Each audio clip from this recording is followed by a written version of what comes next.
आदाब। मैं फारूक खान, संपादक इकरा पत्रिका। थार न्यूज इकरा पत्रिका के इस चैनल में आपका स्वागत है, आपका इस्तकबाल है। सबसे पहले मेरी आपसे गुजारिश कि आप इस चैनल को सब्सक्राइब करें, लाइक करें और शेयर करें। साथ ही बेल आइकन का बटन दबाएं ताकि हमारी नई वीडियो हैं वो जल्द से जल्द आपके पास पहुंच सकें। अब आज के इस एपिसोड में हम बात करना चाह रहे हैं MIM के चीफ असदुद्दीन ओवैसी का, कि भारत का मुसलमान है वो असदुद्दीन ओवैसी की तरफ उम्मीद की नज़र से क्यों देख रहा है। अभी 2 महीने बाद उत्तर प्रदेश के अंदर विधानसभा चुनाव हैं।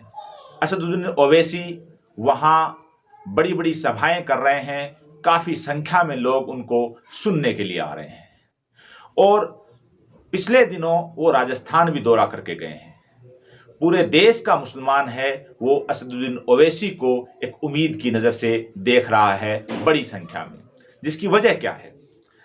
तो सबसे पहली चीज़ ये है कि जो पिछले 7-8 साल से जो देश की राजनीति है वो 2 ध्रुव में बंटनी शुरू हुई। एक ध्रुव है जो ध्रुवीकरण के नाम पर, जो हिंदुत्व के नाम पर वोटों का एक तरफ ध्रुवीकरण करके सत्ता में पहुंचा। दूसरा कि मुस्लिम वोटों को पूरी तरह से नजरअंदाज किया जाए। जहां तक भारतीय जनता पार्टी है उसका शुरू से ये एजेंडा था कि वो मुस्लिम वोटों को पूरी तरह से नजरअंदाज करे।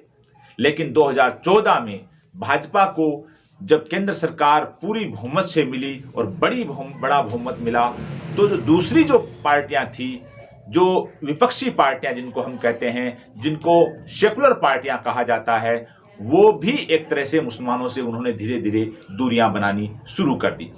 ये जो पार्टियां हैं, जो विपक्ष की पार्टियां हैं, जिनको सेकुलर पार्टी कहा जाता है, मैं कह रहा हूं कि इसमें कमोबेश सभी की सभी हैं वो तथाकथित सेकुलर पार्टी हैं। ये सेकुलर पार्टी नहीं है और इन पार्टियों की वजह से, इन पार्टियों के नेचर की वजह से, इन पार्टियों की कारस्तानी की वजह से, इन पार्टियों का मुस्लिम मुद्दों पे पूरी तरह से खामोश रहने की वजह से जो मुसलमान है वो असदुद्दीन ओवैसी को एक उम्मीद की नज़र से देख रहा है। जिसकी वजह यह है कि असदुद्दीन ओवैसी हैं वो मुसलमानों के जो मुद्दे हैं उनको बड़ी बेबाकी से लोकसभा के अंदर और जनता के बीच में उठाते हैं। जाहिर सी बात है, जब लोकतंत्र के अंदर किसी वर्ग की, किसी क्षेत्र की, किसी कौम की पीड़ा को कोई राजनेता उठाएगा तो वो उसकी तरफ शिफ्ट होने की कोशिश करेंगे। तो सबसे पहली चीज ये है कि जो ये सेकुलर पार्टियां हैं जो मुसलमानों को जो नजरअंदाज कर रही हैं, जिसकी वजह से मुसलमान है वो ओवैसी को एक उम्मीद की नजर से देख रहा है। देश की जो विपक्ष की जो बड़ी पार्टी है कांग्रेस पार्टी, जिसके पूर्व राष्ट्रीय अध्यक्ष और मैं ये कहूं कि पार्टी के मालिक राहुल गांधी, जो 2-3 दिन पहले जयपुर आए और जयपुर में उन्होंने जो भाषण दिया, उस भाषण के अंदर जो उन्होंने एक चीज बोली कि ये सारी सभा है, ये लोग बैठे हैं, ये हिंदू हैं, मैं हिंदू हूं और देश में हिंदुओं का राज लाना है। उन्होंने ये भी कहा कि हिंदू को भी उन्होंने 2 वर्गों में बांटा, एक हिंदू और एक हिंदुत्ववादी। बहरहाल ये उनकी सोच हो सकती है, लेकिन जब ये सोच एक सेकुलर पार्टी जो कही जा रही है कांग्रेस, उसकी जब पैदा हो सकती है कि उसका जो मालिक है, उसका जो पूर्व राष्ट्रीय अध्यक्ष और भावी राष्ट्रीय अध्यक्ष और मैं कह रहा हूं कि प्रधानमंत्री पद का दावेदार आदमी मंच से भरी सभा के अंदर जो ये डेफिनेशन तय करता है, तो फिर वहां जो बैठा उस सभा के अंदर मुसलमान वो अपने आप को ठगा सा महसूस कर रहा है।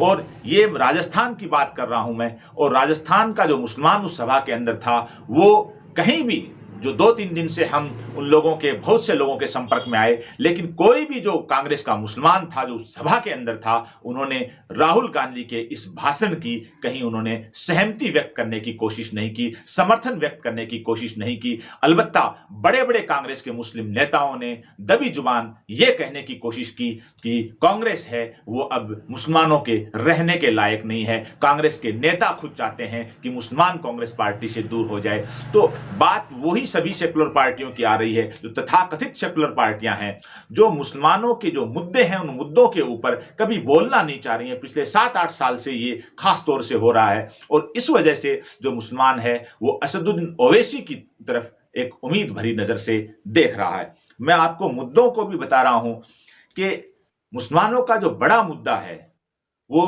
जस्टिस मिश्रा कमीशन है, जस्टिस मिश्रा कमीशन ने तमाम अल्पसंख्यकों को, जिसमें मुसलमान भी शामिल हैं, 15% रिजर्वेशन देने की सिफारिश की थी अपनी रिपोर्ट के अंदर। सच्चर कमेटी है जिसने पूरा एनालिसिस किया था कि मुसलमान है वो पिछड़ा क्यों है, और उस रिपोर्ट ने यह भी कहा कि जो देश का मुसलमान है वो दलितों और पिछड़ों से भी ज्यादा पिछड़ा है, तो उसका सॉल्यूशन निकलना चाहिए। ये सच्चर कमेटी की रिपोर्ट थी।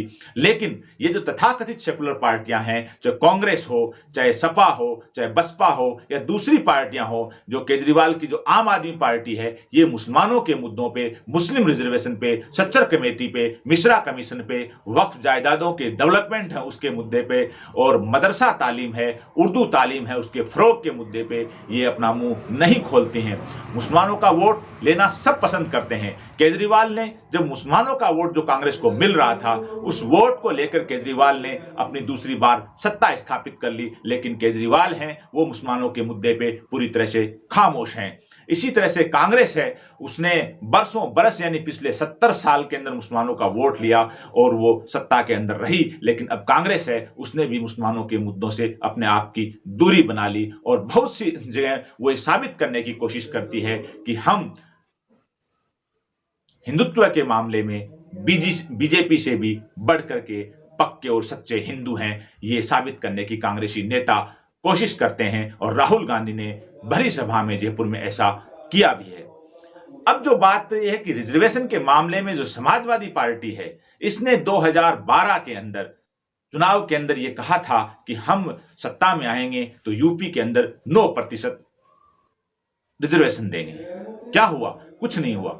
और उसी चुनाव 2012 के जो घोषित हुए, और घोषणा से पहले केंद्र सरकार में जो कांग्रेस थी, यूपीए था, उसने 4.5% अल्पसंख्यकों को रिजर्वेशन देने की घोषणा की। क्या हुआ? कुछ नहीं हुआ। तो कांग्रेस और सपा और बसपा जैसी तमाम जो पार्टियां हैं, जो अपने आप को सेकुलर पार्टियां कहती हैं, वो आज मुसलमानों के मुद्दे पर पूरी तरह खामोश हैं।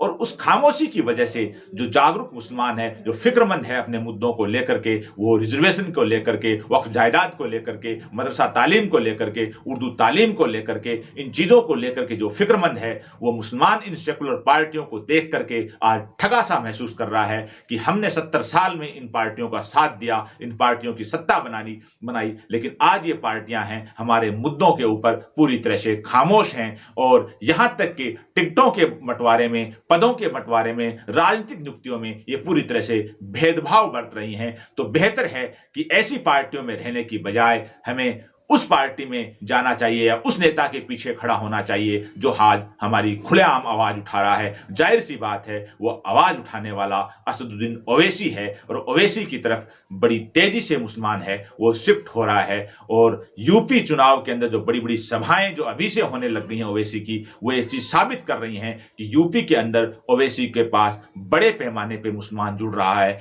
और यही अगर ट्रेंड रहा और उनको जैसे बिहार में सफलता मिली, वो अगर यूपी में मिलती है, फिर वो राजस्थान में आते हैं, दिल्ली में जाते हैं, जहां भी जाते हैं, तो जाहिर सी बात है उनसे वो मुसलमान बड़ी तादाद में जुड़ने की कोशिश करेगा जो इन सेकुलर पार्टियों के जरिए अपने आप को ठगा सा महसूस कर रहा है। आज के इस एपिसोड में बस इतना ही। जय हिंद, जय भारत।